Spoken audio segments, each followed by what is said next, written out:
The clock is ticking. It is only a few more hours, then Interpack 2023 will close its doors. But before that, let's take a look at what it looked like on day 6. The Interpack social media team has captured some impressions for us.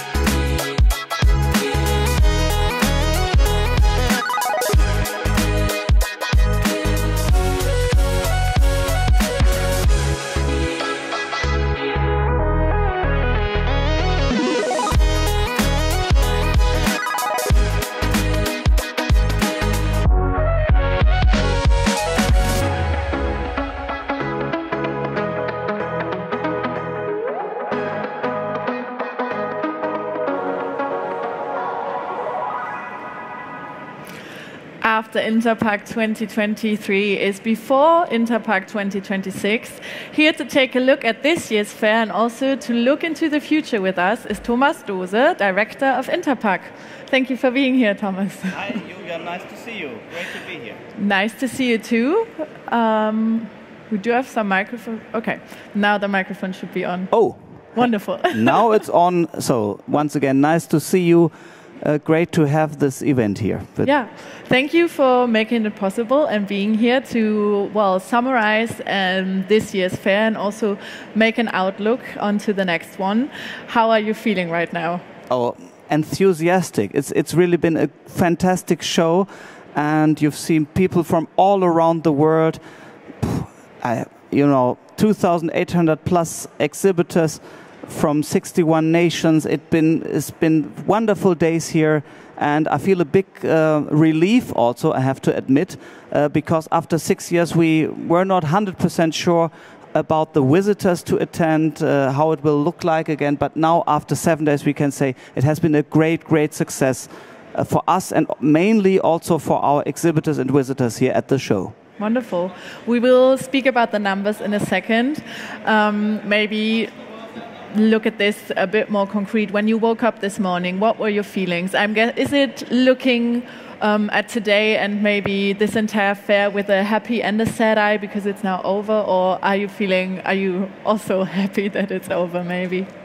It's a bit of both. First of all, happy that it worked out so well, that we had 7 fantastic days without any big problems in between, but also sad because in a few hours from now the dismantling will start, and we'll see technicians come into the halls again, and everything which looks so great now will soon be teared down, and so that's a bit of a sad feeling, but it's a cycle, and we'll be back in 3 years, and then here we are again. I'm actually very interested in how this dismantling, like you just put it, is working. I know that it takes a few weeks to build all of this, to get all of the machines here. It's a very big logistic project as well. When the doors close at 6 p.m., what will you and your team be doing, and how long does it actually take to get the fair, I'm guessing, into its original empty state again? Yeah, so at 6 when the show is closing, we and the team will gather and have a big party to celebrate. And in that time, the halls will be full with all the technicians and logistic guys for the dismantling. It will take less than the build-up, obviously. And within a week or so, everything will be empty again. All those nice 37 football fields I'm always mentioning, which our show represent. So this is still fascinating to me, and as I said in the first interview when we started, I have a big respect for all our logistic people, because they have a hard job to bring in everything on time and not to cause any traffic jam in the venue. So that will be a major problem. But they are experts over the years, and it's going very smoothly for what we can see here. How many exhibitors? Very interesting. I mean, I haven't even seen everything of the fair, but I've heard of the scale and just taken a look into a few halls, and the machineries are so big, so that's very impressive. Looking at visitors and the feedback you have received, you've already mentioned that it's been very positive. Can you go into a bit more detail, maybe also mention the numbers, and what was the feedback of visitors and exhibitors maybe? Yes, well, the number is always a big secret until the very end, but I think I can say now that we are really, really happy with more than 142,000 visitors from all over the world. I think 155 nations, which is also astonishing after 6 years of a break, because we still have the war in Ukraine. We have visa problems of the German consulates and embassies in some places like China and India. So we see that in the numbers, obviously, but the turnout of the experts is positive. We have 75% of top-level management attending the show, and the satisfaction rate, so to speak, if we put it this way, is 96%. So 96% of the visitors tell us they have reached their goals, they are happy with the show, and sometimes should I say that? I think it's like elections in totalitarian regimes. But anyway, we are in a late night format, so I can be kidding around a bit here. Yeah, you can. So we are absolutely happy with the numbers, and our exhibitors are happy. The visitors, you have seen smiling faces. I was not able to see all our clients because they were so busy, so I stopped by, and I can only apologize to those I haven't met personally, but it's simply impossible with 2,800 exhibitors. And imagine we have so many groups from around the world, from India, from the US, from Singapore, from all the places which we are greeting, which we are giving a little overview of the show. So and then I have to do some interviews here many times. It's a very busy schedule. Busy. And so 7 days is actually not even enough to do that, but I think it is enough for the show. And well, I see smiling faces all around. Yes, the feedback we have been getting here on this couch where you are sitting right now was very positive as well. Everyone was saying that it is like coming home, and how happy they are to be back, to connect again. I think that is the big thing: meeting, networking, exchanging ideas, looking at trends. Tell us, what trends did you, new ones maybe, that were not maybe in the hot topics or that were exactly the hot topics, did you find when walking around the fair?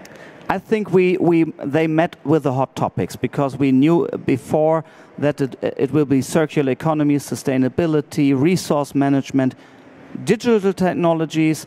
So those topics, obviously, you have seen them in any place. So I don't think that there's any company on the market who can avoid those topics or who cannot address them. So that's what they did, and I think it will be that also in 3 years from now on. Product safety was the fourth I should have mentioned. Also, that's important in post-COVID times. Remember how important it is to protect the product, food products or pharmaceuticals, and those are also the main two big sectors of interpack. And so that's actually nothing new, or that's what we expected, and it has been proved. So the topics were actually Absolutely. very well chosen. Yes. Are the discussions already going on about what might be the hot topics in 2026, or is that something that's still in the future? Let me have a break first. Okay. Let me think about that. A well-deserved break. For me, this was my first Interpack, and I think for many other people as well, it's been 6 years since the last one. So many fresh faces. Have you gotten some feedback from new faces, young faces as well?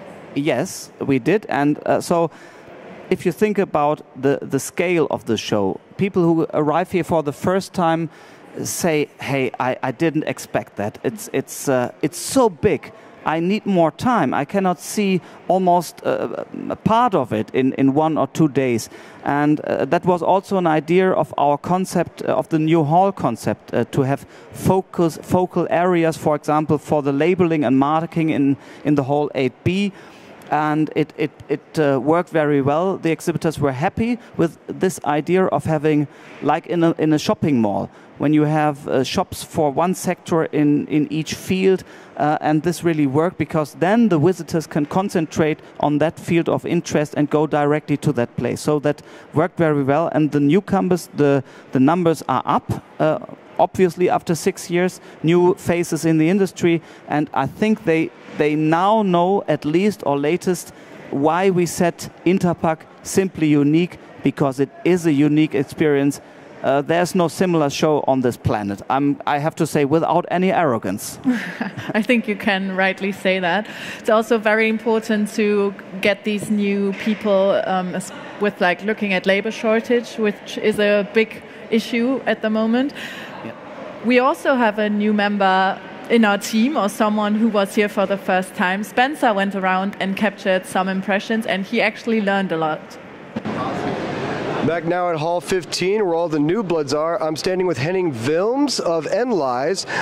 Henning, quick question. I honestly don't know that much about packaging, and since you're also new yourself to the game, sort of, can you tell me like what is packaging to you, or sort of how you got into it? Yeah, so well, we're actually a startup. We spun out of university, and we sort of just used packaging as the initial entry market, and now we've just grown bigger in that space. But coming into the market, what always sort of fascinated me was just the scale of things. You know, you walk through a supermarket and you see all these products, and then you think, well, yeah, that's one candy bar. You know, I'll take it and I'll eat it, and then you just try to calculate like how many of these do they actually make, and then you go into the factory for the first time and you just realize you've completely underestimated the scale that goes into just producing packaging material, consumer products, etc. So that's always something that gets me whenever I go into a factory and onto the shop floor. All right, thank you so much, Henning. Yeah. And what are you hoping to see or experience here at the Interpack 2023? Well, it's just, you know, we have a few customers down in Hall 9, 8, 10, so I'm just there for social visits, but also just meeting new people, getting in touch with people, and talking about, you know, the trends that are currently happening in the industry, sustainability, digitization. You know, that's obviously one of our sweet spots, and yeah, that's what we're here for, and where we hope to add to the discussion and to the industry. All right, fantastic. Yeah, I'm hoping we're all going to be learning a lot more today. All right, back to you guys. Thank you so much, Henning. Thank you. Yes. You had this special startup zone where young and upcoming companies, startups could exhibit their ideas and connect and network a lot. How important is it to give this platform to young companies, and what was the feedback that you got there? I think that's important to bring in new ideas in times of changes, and those startups, we had 10 startups here.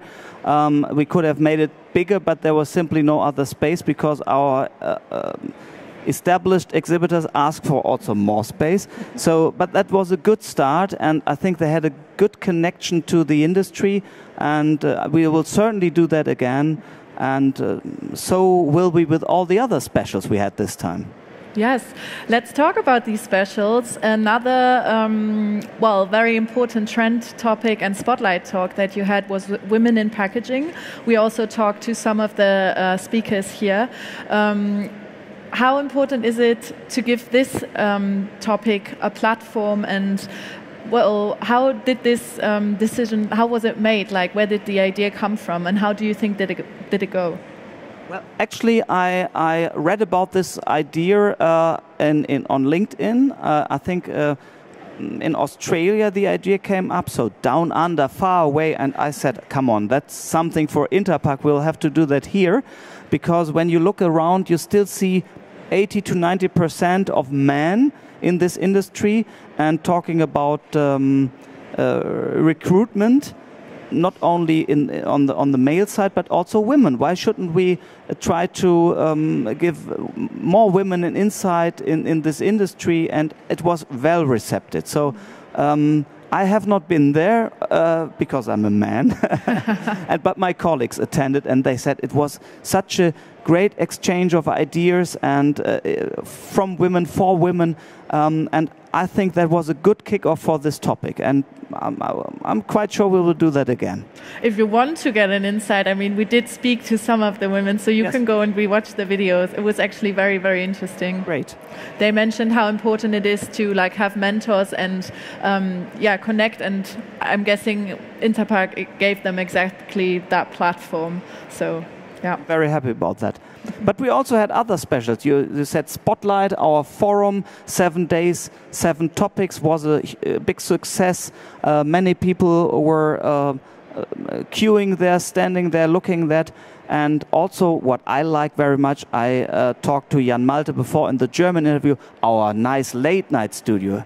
I really love it here with our Media Harbor in Düsseldorf in the background at night. For someone who asked, is it Berlin? No, it's Düsseldorf actually. And I know you're also from Cologne. So I did not know what you didn't know. So because you go out in Cologne and not in Düsseldorf. Exactly. Okay, but yeah, it's. I think that's really great, and I hope we do that again also in 3 years when we meet again. Yeah, I would hope so too. It was actually a lot of fun, and I think we have reached a lot of people, not only here at the fair, but also outside you who are watching right now. Actually, Julia, talking about numbers, we should say that more than 250,000 spectators we won with this show. I never expected that. I never did. We were very surprised in a very good way by those numbers as well. It shows how important, how big and how involved, how important this fair is and how the industry is coming together here. Obviously, this is the packaging and processing fair, so machines do play a big role. What did we see apart, or what did you see apart from machinery? What were the other like big exhibits and trends? Yeah, machines always dominate Interpack because you see them in action, but we have to see that we have more than 1,000 packaging companies, packaging material, packaging means, and this is a new record for Interpack. More than 1,000 companies in this field. This is also something to have a look at. Mm-hmm. So, great show for all of the sectors. Awesome. I mentioned before it's an international fair, and we also spoke about international visitors. Can you give us some numbers here? Like, what is the kind of balance between national and international visitors? Yes, we have a more than 70% from abroad. So this is the most international show in processing and packaging. And they came from all over the world. We talked about some problems in visa and so on, but the deciders are there. As I said, did I say that, or only in German? 75% of top management. I think I did. You did. So that's a very, very high number for a trade show. Yeah. So we are really happy about that number. Yeah. You're also obviously doing a lot in bringing these markets together, also with Interpack Alliance. What's the next big step there? Next shows are in the end of this year. We have the show in Egypt, or 2 shows. Food Africa, the biggest food show in Africa, and Pack Process Middle East Africa for the machinery and material side. And even before that, we have the Shanghai World of Packaging again, SWAP as we call it, in Shanghai, which had to be postponed several times now because of the pandemic, but now China is opening up again, and we are really looking forward to those events in late this year.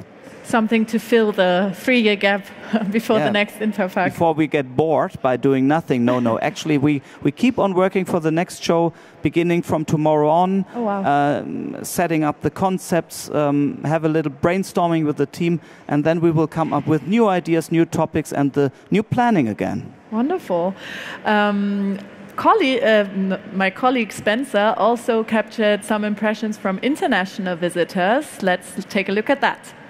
Hey everybody, it's Spencer here. It's another beautiful gray rainy day in Germany. We're at the Messe Düsseldorf and it's Interpack 2023. Now we're actually at the closing days of this wonderful convention, and I'm thinking to myself there's still quite a lot of people we need to get in touch with just to learn more about who is exactly here. So why don't you guys join me and we'll see who's around today. I'm Richard Norris from Pro Dico, Dublin, Ireland. Hi, my name is Bahadır Erdoğan. I'm working for iFlex Packaging from Istanbul, Turkey. My name is Lin. My name is Ananta, but people call me Vijay as well. My name is Ada and I'm from Poland. I'm Judith and I come from Spain. And you're enjoying interpack so far? Yes, sure. Very enjoy everything. That's fantastic, yes. So the numbers are very, very good. Some existing customers coming to our booth, a lot of new customers from new regions. We're trying to expand globally, so it's very, very good to see customers from nearly every corner of the world. It's a huge experience, very intense, but really good. We work for the packaging department in Switzerland, and I think it's a very good opportunity to know suppliers, different companies, and innovation. And tell me, how are you enjoying Düsseldorf so far? Actually, Düsseldorf, first time in Düsseldorf, and so far it's good. It's a very lovely city. Liked it. Yeah, it's a really nice city, beautiful river and beautiful center, so... Yes, very much. I see you have your own batch of Guinness here, so I take it you don't like the German beer? Oh, we love the German beer, but we're an Irish company. Guinness comes everywhere with us. Wherever we go, it comes with us. You've been really nervous about this because it's your first time. How does it feel? Yes, in my whole life, this is the first time I take the picture in front of the camera. Well, you're a natural-born star, Len. Thank you so much. And we'll see you next year, right? Okay, see you. Hopefully, yeah. And thanks for conducting this program. Yeah. Of course. All right, well, fingers crossed. Thank you so much. Well, guys, I hope you had as much fun as I did. I met a lot of really cool people. I learned a lot about packaging, and to be honest, I'm a little bummed out that we're coming to an end. But good news is we'll be back in 3 years from now. So see you guys all at Interpack 2026. Bis nächste Mal. Isn't it great to see so many people from all over the world coming here, having a smile on their face? So that's what I love. Yes, like you said, happy faces wherever you look. You already just said how the planning is actually going to start tomorrow. We already know the year, 2026. Can you tell us the concrete date? Yes, we just announced it. It will be May 7th to 13th, 2026 here in Düsseldorf again. Wonderful. So everyone should mark that in their calendars. We will definitely mark it down. Thomas, thank you so much for being here. Any last words you would like to say? Julia, it has been a pleasure also with you over those 7 days. I know it has been a tough time for you as well to preparing everything. It was our first TV appearance, our first TV studio here at Interpack. It was a full and major success. I would love to do that again. It was a pleasure working with you. Thank you all very much, and thank you all the exhibitors and visitors of Interpack. See you again in 2026. Thank you very much.